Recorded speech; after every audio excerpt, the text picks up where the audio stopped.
Que Dios los bendiga en gran manera. Estamos de vuelta para continuar nuestro estudio teológico, bíblico, en el Evangelio de San Juan. Nos toca hoy desarrollar San Juan 7, 45 hasta el 52. Y vamos a leer desde el 44 para poder estar en contexto. Si me siguen, podemos leer todo lo que está en el versículo 44 hasta el 49. Dice: y algunos de ellos querían prenderle, pero ninguno le echó mano. Los alguaciles vinieron a los principales sacerdotes y a los fariseos, y estos les dijeron: ¿por qué no le habéis traído? Los alguaciles respondieron: jamás hombre alguno ha hablado como este hombre. Entonces los fariseos le respondieron: ¿también vosotros habéis sido engañados? ¿Acaso ha creído en él alguno de los gobernantes o de los fariseos? Mas esta gente que no sabe la ley, maldita es. Y les dijo Nicodemo, el que vino a él de noche, el cual era uno de ellos, dijo: ¿juzga acaso nuestra ley a un hombre si primero no lo oye y sabe lo que ha hecho? Respondieron y le dijeron: ¿eres tú también Galileo? Escudriña y ve que de Galilea nunca se ha levantado profeta. Hasta ahí. El contexto en el cual estamos es en el Juan 7. En este contexto era que los fariseos enviaron los alguaciles para que pudieran prenderle a Jesús mientras Jesús estaba hablando, estaba enseñando. Al no poder prenderle los alguaciles. ¿Quién eran los alguaciles en ese tiempo? Eran los guardias del templo, que estaban al servicio de los sacerdotes. Eran como militares, ¿verdad? Como policías y militares, tenían espada, todo lo que se refiere a equipo militar, ¿verdad? Entonces, estos eran los alguaciles que eran guardias del templo y que estaban al servicio de los sacerdotes. Entonces los sacerdotes enviaban a estos alguaciles para darle preso a Jesús. Pero los alguaciles no pudieron atraparle a Jesús, no pudieron prenderle ni llevarle ante los fariseos, y los alguaciles se fueron con las manos vacías. Entonces el contexto empieza del lado de los fariseos y los alguaciles. Ya Jesús, en este pasaje, Jesús no está en el pasaje, ya estaba predicando en el templo, ¿verdad? Y el contexto nos lleva la conversación que tenían los alguaciles y los fariseos en el templo, ¿verdad? Y ahí veremos muchas cosas en las cuales estaban debatiendo ellos. Nuestro estudio nos lleva hacia a poder ver qué es lo que están planeando los fariseos, ¿verdad? La respuesta de los alguaciles con todo lo que ha pasado, la fiesta de los tabernáculos, que Jesús se fue en la fiesta escondida. Bueno, vamos con el primer versículo. Dice: y algunos de ellos querían prenderle, pero ninguno le echó mano. El arresto de Jesús no tuvo éxito, ¿verdad? Tal vez no fue porque los alguaciles no querían atraparle. ¿Se acuerdan? Era porque no era todavía el tiempo de que Jesús muriera, ¿verdad? En la cruz. Y tampoco era el tiempo que Jesús se manifestara. Entonces, Dios tiene un tiempo para todo. Y si ese tiempo no es todavía el tiempo de Dios, entonces nada puede hacer nada sin que llegue ese tiempo. No sé si me explico, ¿verdad? Acá los alguaciles se fueron para tomarle preso. ¿Quién les impedían a ellos agarrarle preso? Nada. Estaba en el templo Jesús, los alguaciles estaban en el templo también.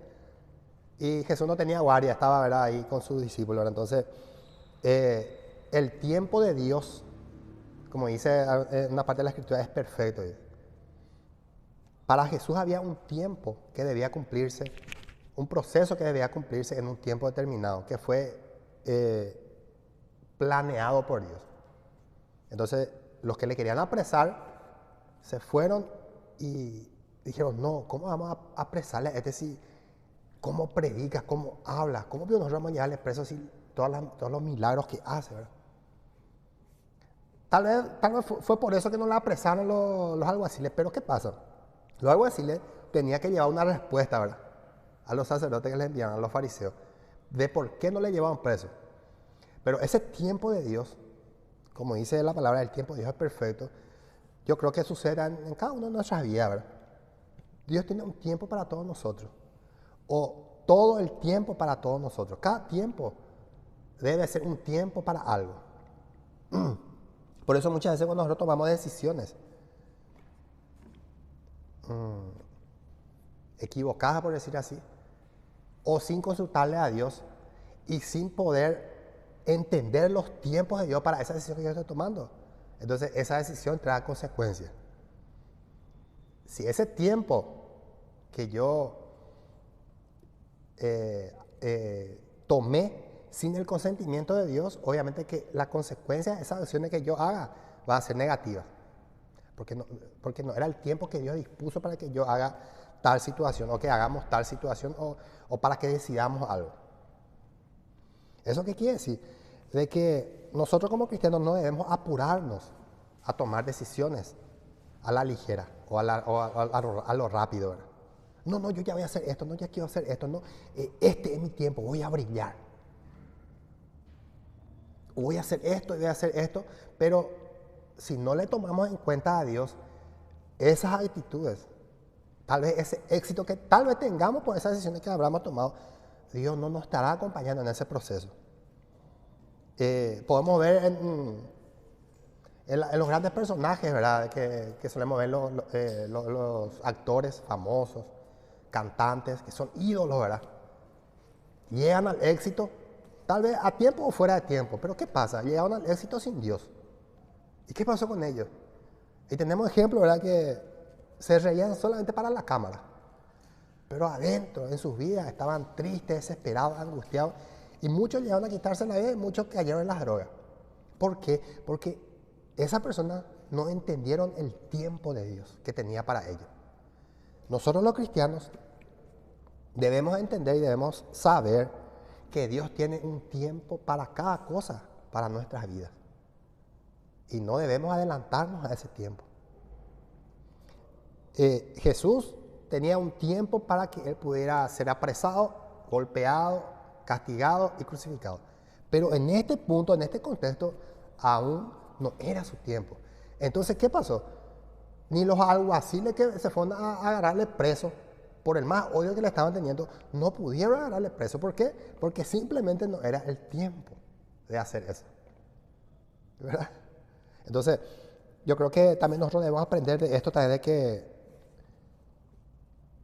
debemos preguntarle a Dios cuál es nuestro tiempo, ¿verdad? Para cada cosa que estamos haciendo. Señor, ¿es tiempo de que yo haga esto? Señor, ¿es tiempo de que yo decida hacer esto? ¿O es tiempo de que yo haga esto o lo otro? ¿Verdad? Y ¿se acuerdan en Eclesiastés? Dice que todo tiene su tiempo. Eclesiastés dice que todas las cosas tienen su tiempo. Un tiempo para llorar, un tiempo para reír, un tiempo para edificar, un tiempo para destruir, un tiempo para hacer lo bueno, un tiempo para hacer lo malo, ¿verdad? O sea, todo tiene su tiempo. Cuando nos apuramos y nos salimos del tiempo de Dios, es lo que sucede, las consecuencias que no podemos remediar.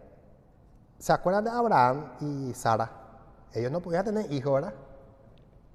99, 90, casi 100 años no tenían hijos. Y Dios le dice, mira, Abraham, vos vas a ser el padre de muchísimas naciones, así como las estrellas. Entonces Abraham decía, pero Sara es estéril y yo no tenemos hijos. ¿Cómo que Dios me dice eso? ¿Verdad? Entonces Abraham respetó ese tiempo de Dios. Bueno, si Dios me dice eso y yo todavía no puedo tener hijos con Sara, entonces es porque Dios maneja la situación. ¿Verdad? Pero ¿qué pasa? Sara se apuró. Saraí, ¿verdad? Se apuró. ¿Y qué le dijo?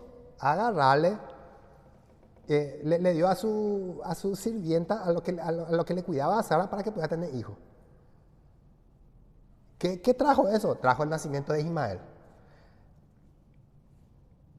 ¿Qué más trajo eso? De que cuando nació el hijo de Abraham, Ismael se burlaba de mí y le hacía la vida imposible, ¿verdad? Esa es una consecuencia negativa del apuro que tenía Sara de tener un heredero, ¿verdad? Y después, ¿qué pasó cuando Ismael creció? Se convirtió en los países árabes. Ahora Israel está en su pueblo y son ellos enemigos y siempre los árabes están molestando a los israelitas. Una consecuencia, por el apurado que estaban, una consecuencia negativa. Bueno, dice, y algunos de ellos no querían prenderle, pero ninguno le echó mal. Algunos de ellos querían prenderle, pero ninguno le echó malo. No era que los soldados eran incompetentes, ¿verdad? No, ¿será que no tenemos miedo? No, ellos podían hacer su trabajo. Pero ¿qué pasaba? ¿Cómo estaba hablando? Fue porque todavía no llegó el tiempo de que Jesús fuera apresado. Y era imposible que a Jesús lo hubieran detenido. Hasta que el tiempo... ¿Se acuerdan cuando estaban en el huerto de Getsemaní? ¿Verdad? Y vinieron los mismos soldados, los mismos alguaciles y los mismos guardias, los mismos fueron esa noche con Judas para prenderle a Jesús. ¿Se acuerdan? Eran los mismos. Y ahí sí le prendieron, ahí sí le agarraron preso a Jesús, le encadenaron, le afofetearon, le pegaron, todo era. ¿Por qué? Porque ese era el tiempo de Dios. En este todavía no era el tiempo de Dios. Bueno, ¿qué argumentaban los alguaciles, los soldados, los que se fueron como para prenderle, para atraparle, preso? Decían, jamás hombre alguno ha hablado como este hombre. Ellos se sorprendían de la palabra que estaba hablando Jesús. Nadie habla como este. Mira, pues, nadie. Es el poder de la palabra, ¿verdad? Porque la palabra que Jesús estaba hablando estaba impidiendo que los alguaciles le tomaran preso a Jesús. Nadie ha hablado como este. ¿Viste los milagros que hicieron? Estaba conversando entre ellos, ¿verdad? Pero no era que los alguaciles eran indoctos, o no era porque ellos era que no conocían la palabra, sino que más bien ellos todos los sábados escuchaban al maestro de todo, el mejor maestro de Gamaliel, le estaban escuchando en la sinagoga, ¿verdad? Le estaban escuchando tal vez a Nicodemo que estaba hablando la palabra, le estaban hablando a muchos fariseos cada sábado. Los alguaciles estaban escuchando la predicación del Antiguo Testamento y las exposiciones del Antiguo Testamento. Entonces para ellos no era común, ¿verdad? Impresionarse por la predicación de alguna persona, pero en este caso ellos se impresionaron con la predicación de Jesús, ¿verdad? Cualquiera de nosotros, lo que estamos acostumbrados, ¿verdad?, a escuchar diferentes predicaciones de diferentes expositores, ¿verdad?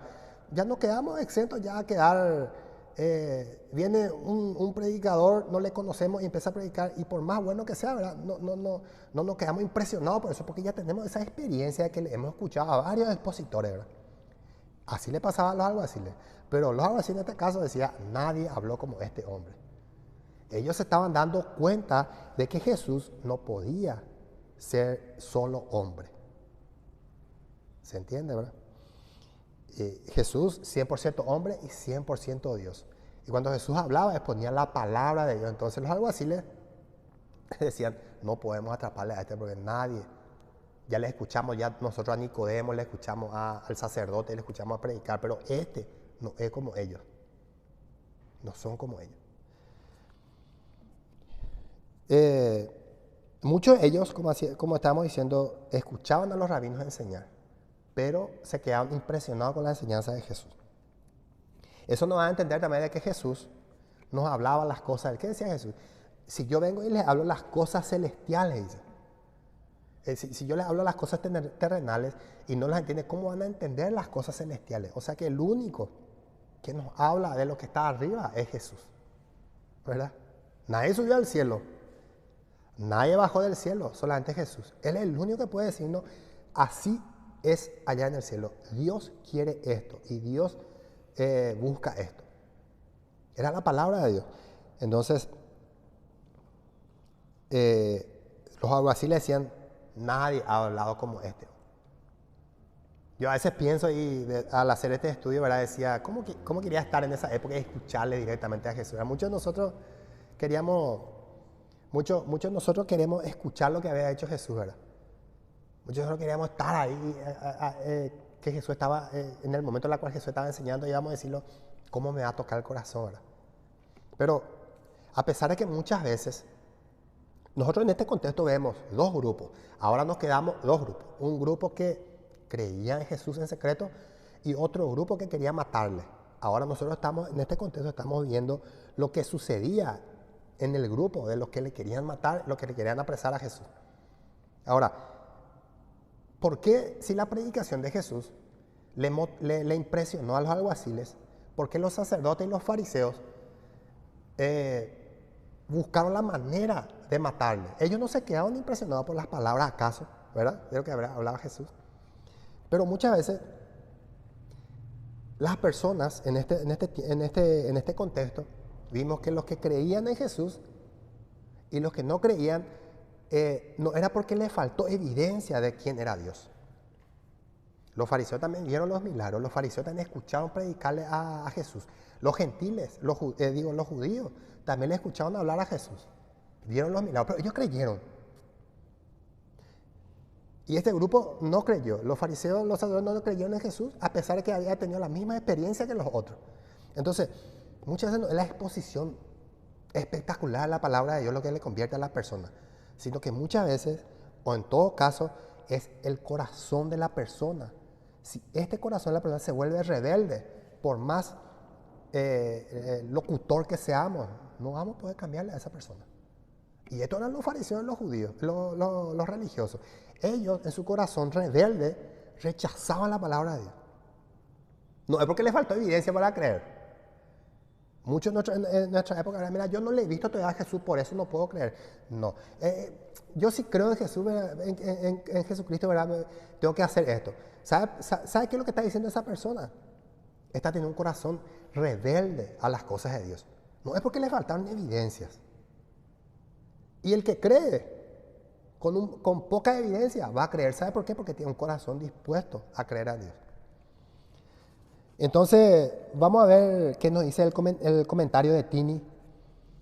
Dice, nunca un hombre habló de esta manera. En griego, la palabra hombre significa antropos. Ocurre en la posición enfática al final de la oración e implica, por contraste, que él debe ser mucho más que un ser humano ordinario. Comentario de Tini. Cuando dijeron algo así, nunca nadie habló. Un hombre como este quiere decir que todo el ser humano no va a poder hablar como habló Jesús. Eso es lo que dice así. Entonces ahí reconocieron la deidad de Jesús. Reconocieron que Jesús, a pesar de ser hombre, era divino también. El comentario Brooks nos dice, su testimonio fue expresado en sencillas y pocas palabras, pero han resistido la prueba de 19 siglos. Bueno, vamos al siguiente versículo. Bueno, ¿qué pasó acá? Los alguaciles fueron para agarrar preso a Jesús y Jesús estaba predicando, estaba enseñando la palabra. Entonces, ellos escuchan esa palabra, absorben esa palabra a los alguaciles y ¿qué dijeron? No podemos apresarle a este porque ningún hombre ha hablado como este. Volvieron ellos junto a los fariseos, junto a los religiosos. Entonces, ¿qué le dijeron? ¿Por qué no le trajeron a Jesús con cadena, preso y golpeado? Ya le decían los fariseos. Vos sabés que nadie ha hablado como este hombre. Ningún hombre ha hablado como este. Le dijo, es la respuesta a los alguaciles, a los fariseos. ¿Qué estaban diciendo los alguaciles? Este tiene que ser más que un hombre para que pueda hablar así. Estaban reconociendo la divinidad de Jesús delante de los fariseos. ¿Y qué le dicen los fariseos? También vosotros habéis sido engañados, dicen los fariseos. Una respuesta que no concuerda con el discurso, ¿verdad? Los fariseos le decían a los alguaciles, también vosotros habéis sido engañados. O sea que lo que estaban haciendo los fariseos acá era una psicología inversa. Les conocía esa frase, ¿verdad? Para psicólogos, sí, ¿verdad? Les dice de que ellos fueron engañados precisamente porque la respuesta que ellos estaban buscando es que puedan traerle preso a Jesús. Cuando se usa la psicología inversa es cuando vos querés una respuesta diferente a lo que está diciendo, usás eso, ¿verdad? Entonces los fariseos, tan astutos, ¿verdad? Le dicen, también vosotros habéis sido engañados. Entonces los alguaciles, para no quedar bien, para quedar bien con los fariseos y con los religiosos, la respuesta de ellos tal vez iba a ser obvia. No, a nosotros nadie nos engaña. Una cosa muy común que sucede también en nuestra época, en nuestro siglo también es esto, ¿verdad? Es que muchas personas malintencionadas tratan de calificar al cristianismo como un engaño. No vaya que escuchar lo que te dicen ellos, porque vos tenés tu religión, vos sabés lo que tenés que hacer, vos tenés tu cosa, vos tenés tu creencia, pero no le escuches a ellos, no sean engañados. Pero es la misma cosa que hicieron los fariseos. Y hay muchos grupos religiosos que le privan a sus fieles de que no le vayan a escuchar a ese grupo, no le escuchen a esa persona, no le escuchen a ese, no vean ese medio comunicativo, no vean, empiezan a privar las cosas. Eso fue lo que hicieron los fariseos. Empezaron a privarle a los alguaciles de que ellos mismos tengan uso de razón. La religión es eso, es lo que muchas veces busca. Cuando vos estás en una religión, ¿sabes qué te saca? Te saca tu uso de razón y te convertís como un esclavo. De que tenés que aceptar todo lo que ellos te digan. De que tenés que seguir la corriente a ellos. Si ellos te dicen, vos tenés que decir sí. Te sacan el sentido común. Te hacen tener miedo. Eso hablamos la vez pasada. Todas las religiones meten miedo a sus fieles. Jaque esto, jaque aquello. Cuidado. Está bien tener cuidado, ¿verdad? Pero empieza a tener un dominio sobre eso. Entonces, ¿qué debemos hacer entonces nosotros? En nuestro tiempo, ¿verdad? En este siglo XX tenemos las redes sociales, tenemos internet, tenemos todo, ¿verdad? Y tenemos muchas personas que predican la palabra de Dios. ¿Y qué debo hacer? Yo no le voy a escuchar entonces a ninguno. Yo solamente a ese hermano le voy a escuchar o a ese grupo social nomás voy a acercarme. Eso es el otro extremo, ¿verdad? El otro extremo es, yo le voy a escuchar a todito, porque todo son las cosas de Dios. Y voy a escucharle a todo le voy a escuchar y yo con eso me conformo. Pero vamos a traer el equilibrio. ¿Qué dijo el apóstol Pablo cuando estaba escribiendo su carta? Le dice, debiendo ya ustedes ser maestros en la palabra, le dijo Pablo a una iglesia en particular, pero ahora noto que debo darle leche otra vez a ustedes. ¿Qué es lo que se espera de un cristiano? Lo que se espera de un cristiano es que crezca espiritualmente, es que tenga ese discernimiento espiritual para poder escuchar, ver todo y sacar sus propias conclusiones. Y decir, mira, esto realmente me está queriendo engañar. Esto realmente está hablando verdad. Esa es la capacidad que Dios busca de nosotros los cristianos. Pero esa capacidad no le gusta a la religión, porque la religión quiere ver a sus fieles sumisos, quiere ver a sus fieles indoctos, quiere ver a sus fieles que no conozcan la palabra de Dios para que no puedan ellos crecer espiritualmente. Ahora, también vosotros habéis sido engañados, le dice los fariseos. Y los alguaciles, ¿verdad? Obviamente que psicología inversa, ¿verdad? No queriendo ser engañados, a lo mejor le habrá dicho, no, nosotros no fuimos engañados, le vamos a ir a traer, ¿verdad? Tal vez eso podía haber sido la respuesta. Pero, ¿sabe qué dicen los fariseos? Los religiosos. Más esta gente que no sabe la ley, maldita es. ¿Qué denota este pensar de los fariseos, de los religiosos de la época de Jesús? Un orgullo, una soberbia espiritual. Nosotros somos los que sabemos, ustedes los alguaciles y todos los que están allá, inclusive Jesús, ustedes no saben nada de la ley. Ese es el peor engaño en el cual un grupo religioso puede caer, en decir, yo tengo toda la verdad. Y si vos estás conmigo, tenés la salvación. Y si vos te vas de mí, perdés la salvación. Ese sí es el engaño peor planificado o mejor planificado por el diablo para engañar a las personas. Entonces, el orgullo de los líderes religiosos era evidente, ¿verdad? Nosotros sabemos, ellos no saben. Jesús no sabe cómo va a estar predicando. O sea que, si a nosotros no nos llamó para ir a predicar, no, nosotros nos quedamos acá, no. Y es como, suena bastante familiar esta frase, ¿verdad? Porque solemos escuchar en nuestros medios, en los medios cristianos decir, nuestra iglesia es más que el que está en la esquina. Nosotros como cristianos somos más los que están allá en la otra cuadra. Nosotros somos más y conocemos más que los otros. A veces suena familiar eso, ¿verdad? Cuando ustedes escuchen esto, es tiempo de que ustedes, que nosotros como cristianos, tengamos esa esencia de discernir. Pero vos me estás engañando. Vos me estás queriendo pasarle listo conmigo. Ahora, ¿qué otra cosa tenían los fariseos y los grupos en ese momento del Sanedrín, por decirlo así? ¿Cuál es la escena? Los fariseos, el grupo del Sanedrín, todo ello, y los alguaciles, los soldados y los guardias del templo.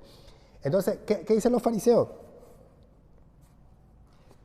¿Qué notaron ellos? ¿Qué hicieron notar? Número uno, el orgullo espiritual en la cual estaban los fariseos y los grupos religiosos. Y la soberbia espiritual que tenían. Y otra cosa más, el desprecio a la gente común. Ellos, decían los fariseos, ellos no tienen la ley, son malditos. ¿Sabe qué? Una cosa es que nosotros, por ser cristianos, no podemos decir que somos mejores que las otras personas que no son cristianos. Si un cristiano llega a decir yo soy cristiano y soy mejor que esa persona que no conoce a Dios, fíjate que eres un religioso, no eres cristiano. La religión siempre pone clases. Vos sentate allá en el fondo porque vos todavía no te bautizaste, andate allá vos. Sí, vos venías acá enfrente porque vos te bautizaste ayer y además pusiste mucha plata y quédate enfrente. ¿Qué está haciendo la religión? Esa es una clásica de las religiones. Están poniendo clases o etapas o posiciones a las personas de acuerdo a cómo se comportan o a lo que hacen. Los fariseos eran así. Nosotros, los fariseos y los religiosos, nosotros acá, somos las personas importantes de esta ciudad, de acá, del país de Israel. Pero ellos, esos que vinieron acá para la fiesta, ellos son gente común. Que no nos pase eso por la mente de decir, yo como cristiano debo poseerlo todo y las otras personas son gente común. No, ¿sabe para qué estamos los cristianos nosotros? Para ayudarle a esa gente común, para que conozca a Dios y puedan volverse de sus pecados a Dios. Esa es nuestra función.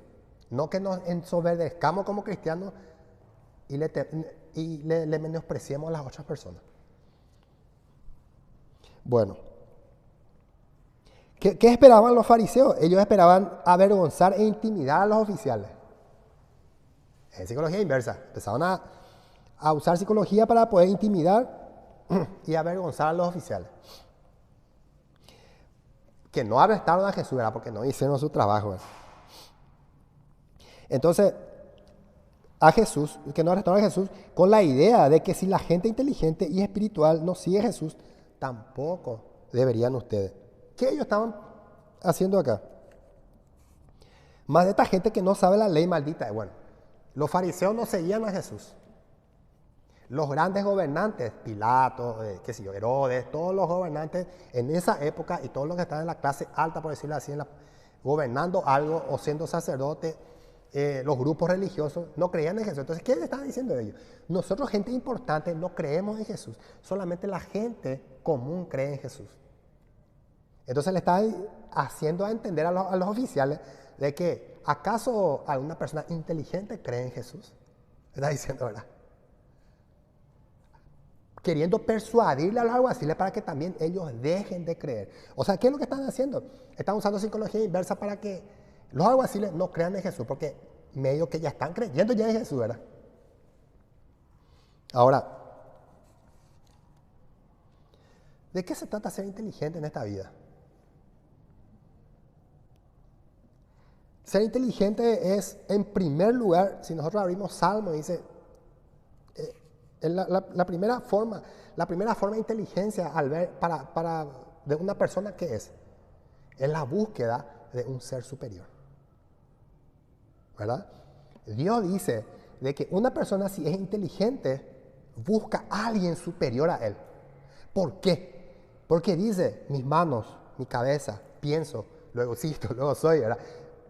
Puedo sentir emociones, puedo sentir amor, puedo sentir odio. Mi cuerpo funciona como una máquina espectacularmente perfecto. Entonces, este ser inteligente dice, alguien me tuvo que haber creado a mí. Alguien tuvo que poner un programa, un software en mí para que todo pudiera funcionar bien. Entonces, esa es la inteligencia. Pero hay una sabiduría que es del mundo, como dice Pablo, y esta sabiduría es animal. O sea, que es como la sabiduría de los animales, ¿verdad? ¿Qué dice la sabiduría del mundo? Es que el ser humano se creó de la nada, ¿verdad? Entonces, ¿cómo puede una cosa tan inteligente como nosotros, o un cuerpo tan perfecto que funcione todo, salir de la nada? ¿Cuáles son las probabilidades que exista de que si vos rompes toda tu Biblia en pedacitos de 10 centímetros cuadrados y empieces a tirar ahí, cuánto tiempo te va a llegar a que eso se vuelva a convertir en una Biblia otra vez?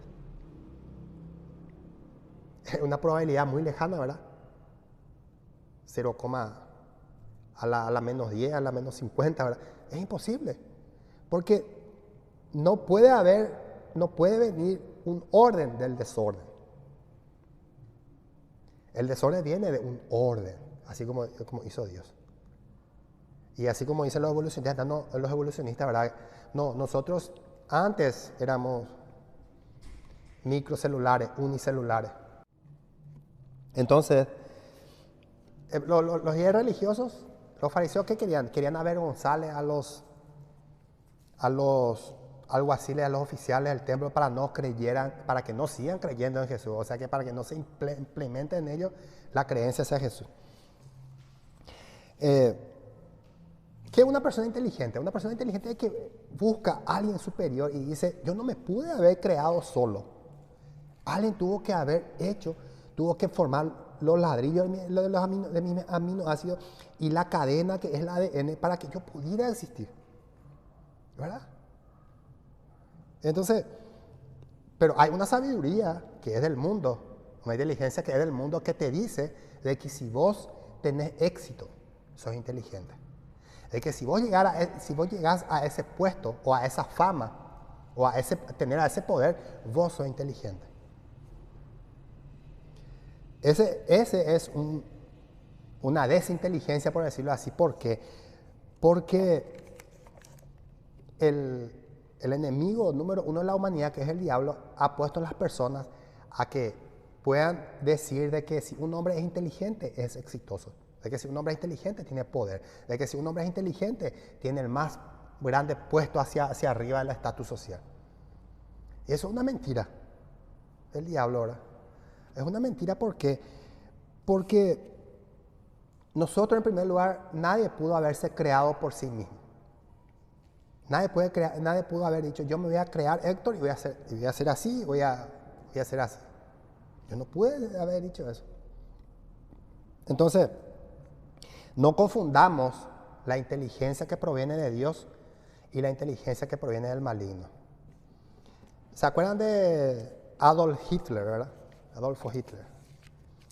El que se levantó en Alemania con el socialismo, el que empezó a invadir las naciones cerca, el que engañó, por decirlo así, a cientos de alemanes, miles de alemanes, al decirle, nosotros somos la raza superior. Nosotros tenemos que eliminar a los otros. ¿Y sabe qué? Entre su público y entre el pueblo de Alemania no había indios, no había indoctos. Todo lo que le estaban escuchando a Adolf Hitler, arengando a su pueblo, eran licenciados, doctores, ingenieros, abogados. Todos con un estudio que han pasado por la facultad. Y nosotros nos preguntamos, si a mí me viene y me dice lo que hace casi 50 años estaba predicando Adolf Hitler, yo no le voy a creer, ¿verdad? Muchos no le vamos a creer a Hitler, porque ¿cómo que hay una raza superior? ¿Cómo que nosotros? ¿Cómo que ellos? ¿Cómo? Pero en ese tiempo Adolf Hitler estaba engañando a miles de alemanes para que le apoyen en su invasión a otros países y matar judíos, negros y otras personas. Estaban siendo engañados. ¿Y qué decían los inteligentes supuestamente en la época de Hitler? ¡Ay, Hitler! Le daban su apoyo, ¿verdad? Ahora, Hay dos clases de inteligencia. La inteligencia que viene de Dios y la inteligencia que viene del maligno. Hitler era una persona inteligentísima. Inteligente. ¿Por qué? Porque llegó a ser el presidente de su país, porque llegó a convencer a toda una nación para invadir otras naciones, todas las armas que se crearon en su época, todas las tácticas de guerra que llegó a hacer. Pero ¿qué pasa? Él su inteligencia lo usó para el mal. Y esa es la inteligencia que viene del maligno. Pero la inteligencia y la sabiduría que proviene de Dios es una inteligencia que en primer lugar dice, debo buscar, la primera cosa que hace es buscar un ser superior que lo ha creado. Ese es ser inteligente. No es el que yo no crea y que no crea en ese y que yo crea en ese te hace inteligente. Jamás. No, porque nosotros los inteligentes somos de este grupo. Ustedes los no inteligentes son del otro grupo. Eso no existe. Eso es un engaño el que te metió en la cabeza. Eso es algo que te metió en la cabeza. Eso no existe. Bueno, siguiendo.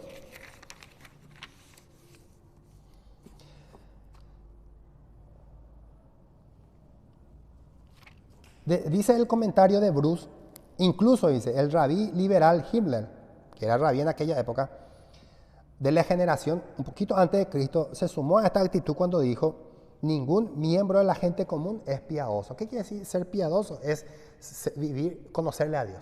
O sea que, antes de que Jesucristo aparezca, ya apareció ya ese argumento de decir, nosotros, los fariseos, los religiosos que creemos en esto, somos más piadosos de lo que son los otros. Nosotros no somos como eso. Bueno, ahora vamos por el versículo 50 y 52. Dice, versículo 50, les dijo Nicodemo, el que vino a él de noche, el cual era uno de ellos, le dijo ahora, ¿juzga acaso nuestra ley a un hombre si primero no lo oye y sabe lo que ha hecho? Respondió y le dijeron, ¿eres tú también Galileo? Escudriña y ve que de Galilea nunca se ha levantado profeta. ¿Se acuerdan de Nicodemo? Nicodemo se fue a la noche junto a Jesús y le dijo, maestro, sabemos que las cosas que haces, sabemos que lo que vos hablas son las cosas de Dios. Sabemos que eres un profeta. Nicodemo creía en Jesús, pero creía en secreto. ¿Qué estaban argumentando los fariseos y la religión? Ninguna gente importante va a creer en Jesús porque ellos son gente ignorante y nosotros somos gente inteligente. Pero Nicodemo estaba creyendo en Jesús y Nicodemo era fariseo, estaba en Gamaliel y era uno de los fariseos con más alta cultura entre ellos. Y Nicodemo estaba creyendo. O sea que el argumento de los fariseos y decir que yo no puedo ser cristiano porque soy inteligente y tengo esta posición y tengo este poder y no puedo ser, es un engaño. Nicodemo creía en Jesús y le dijo, y se fue, le dice a Jesús, sabemos que todas las cosas que hace provienen de Dios, le dice. Bueno, y sabemos la historia, ¿verdad?, que pasa con Nicodemo. Entonces Nicodemo se levanta en medio del Sanedrín, por decirlo así, y dice, ¿juzga acaso nuestra ley a un hombre si primero no lo oye y sabe lo que ha hecho? ¿Qué es lo que está diciendo Nicodemo? Ustedes, en palabras para que entendamos, le estaba diciendo a sus colegas fariseos y sus colegas religiosos, ustedes están diciendo que ellos son los ignorantes de la ley.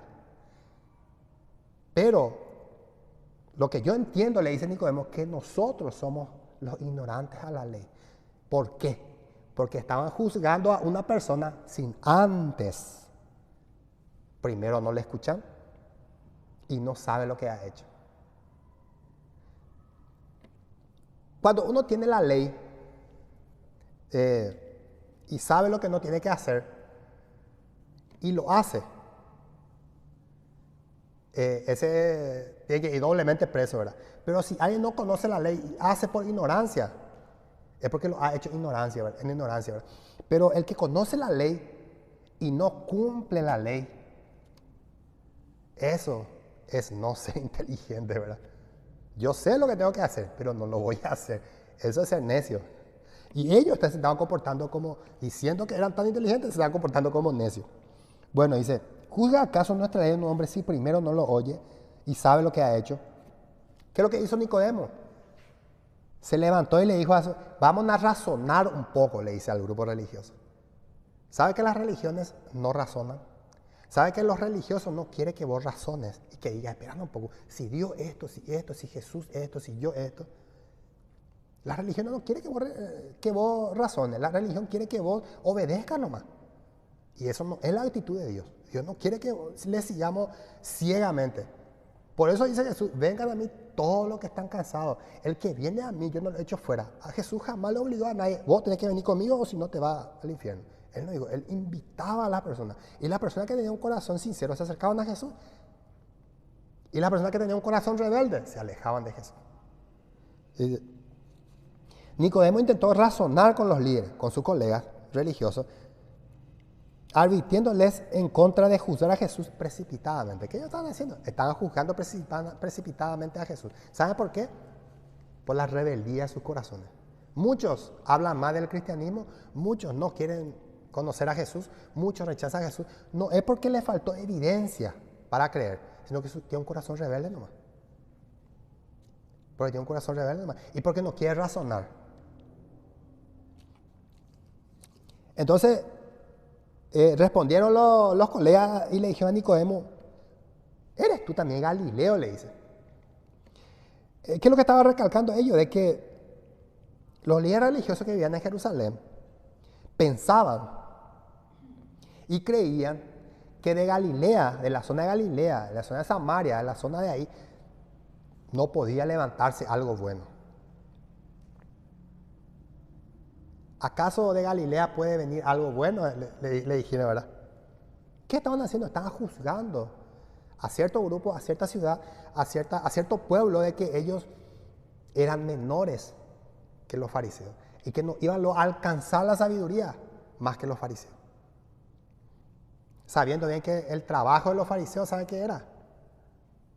Ustedes saben que los fariseos también predicaban y traían súbditos para hacer los judíos, para judaizarles.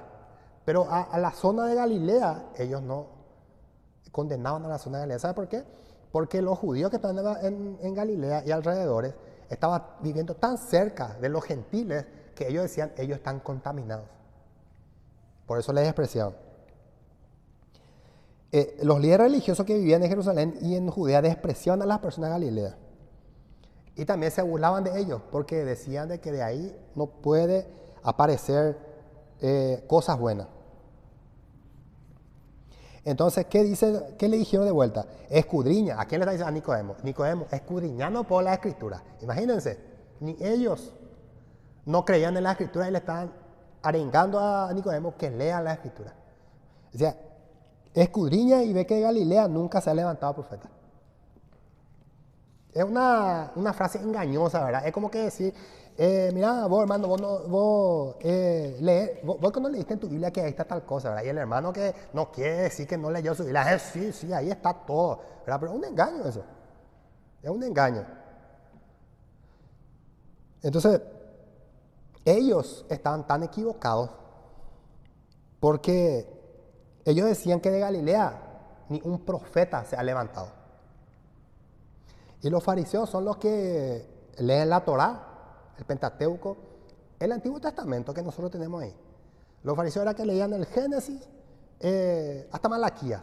Ellos manejaban el texto, ellos manejaban vos sabés que Isaías en tal versículo, en tal capítulo decía esto. Perfecto, ellos sabían todo.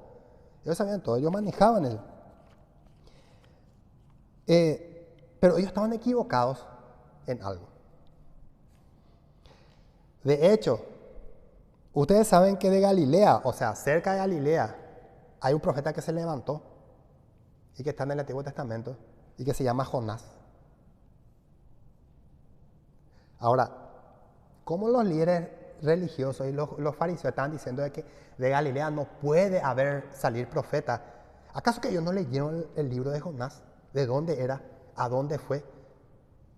Jonás, que fue una imagen de Jesucristo, ¿se acuerdan? Porque estuvo 3 días en el interior de un pez. Y Jesús estaba 3 días en el interior de la tierra y resucitó. Era una imagen. Él vivía en Gat Efer, que se encontraba a 3 millas al norte de Nazaret, en la Baja Galilea. Esa era la ciudad de Jonás. Eso está en 2 de Reyes 14:25. Ahora, ¿por qué los fariseos? ¿Acaso los fariseos no leyeron esta parte, este versículo? ¿Acaso ellos no leyeron 2 de Reyes 14:25? ¿Saben qué estaba pasando con los fariseos y los religiosos? Ellos estaban usando la escritura, la palabra de Dios, a su conveniencia. ¿Verdad? No usemos nosotros la Biblia para nuestra conveniencia. Usemos la Biblia completa. Y la religión y el fariseísmo usa algunos versículos aislados para sostener una verdad, una supuesta verdad, para poder engañar a las personas.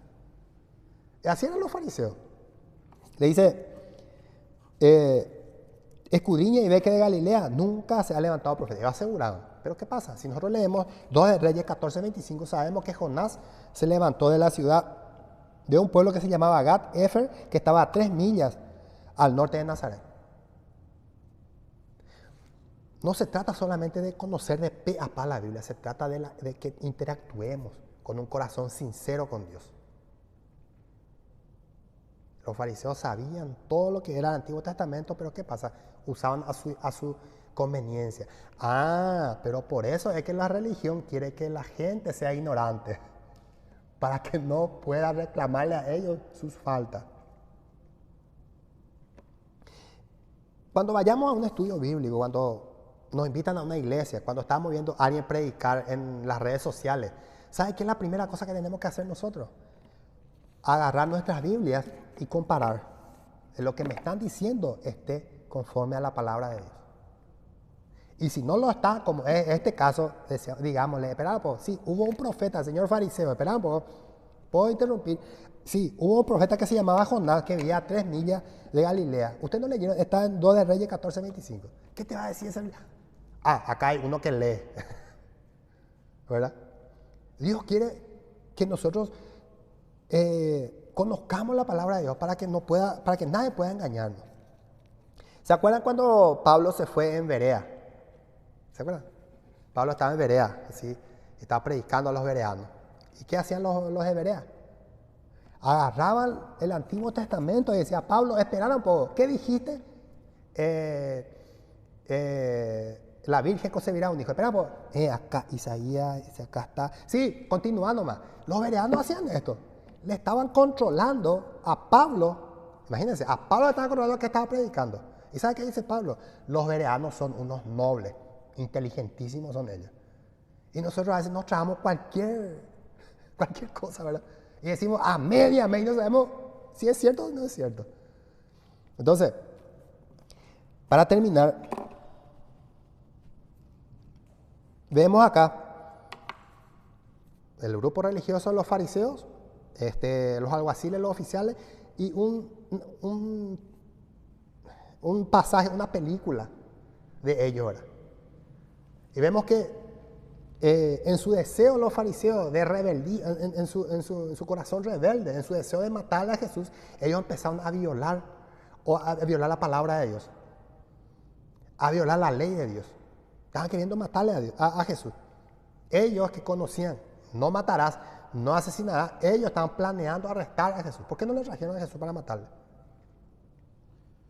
Entonces, este es nuestro estudio del día de hoy, Juan 7, 45 al 52. Espero que le haya sido de mucha ayuda, muchas bendiciones a todos.